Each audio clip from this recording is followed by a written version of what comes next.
మాత్రం ఈ గృహ కూడికని,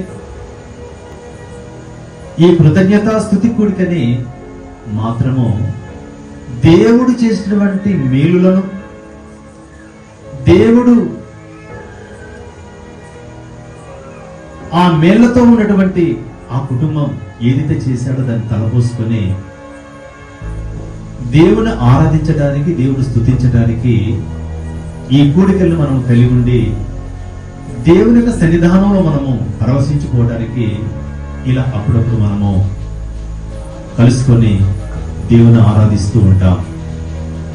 అందును బట్టే ఈ కుటుంబము దేవుని యొక్క మేళ్లను, దేవుని యొక్క ఆశీర్వాదాన్ని ఏదో పొందుకొని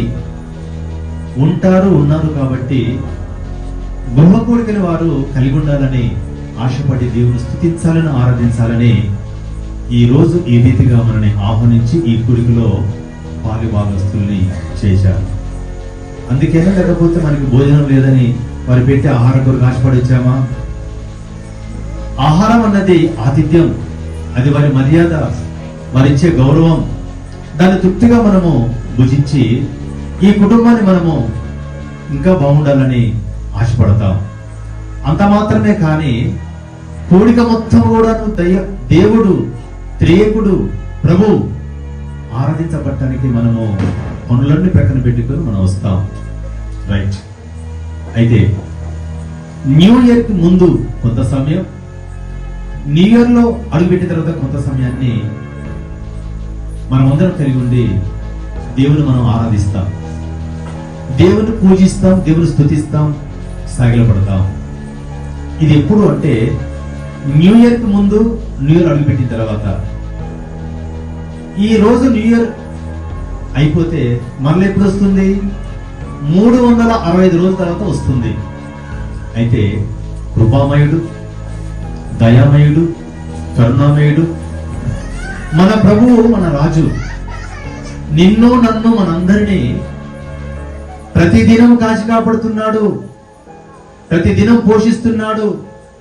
ఈ దినాన్ని మనం కలిగి ఉన్నామంటే ఆయన కృప. ఈ దినంలో నుంచి మరొక దినంలోనికి మనం వెళ్ళాలంటే కూడాను ఆయన కృప ఎంతో అవసరమో. ఆ కృపను బట్టి ఇంకొక రోజులోనికి వెళ్ళి సూర్యుని చూస్తున్నాం, భూమి మీద మనం నివసిస్తున్నాం, కుటుంబాన్ని కలిగి మనము మన సహజీవనాన్ని కొనసాగిస్తూ ఉన్నాం. సంవత్సరానికి ఒక్కసారి వచ్చినటువంటి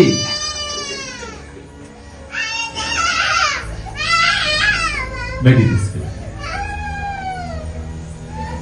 న్యూ ఇయర్ని బట్టి మనం సాగిల పడితే దినదినం పోషిస్తూ మరొక దినాన్ని కలిగించిన దేవుణ్ణి ఇంకా మనము ఎంత స్తుతించాలి, ఎంత ఆరాధించాలి, ఇంకెంత కలిగి ఉండాలి ఆ కృపామయుడి యొక్క కృపని జ్ఞాపకం చేసుకొని. కాబట్టి మన దేవుణ్ణి ఎంత ఆరాధించినా, ఎంత స్తుతించినా అది తక్కువే. అయితే ప్రియులారా, దేవుడు దయామయుడు. ఇది నువ్వు ఎరిగావా? నీకు తెలుసా? దేవుడు ఎంత ప్రేమమయుడో నువ్వు ఎరిగావా?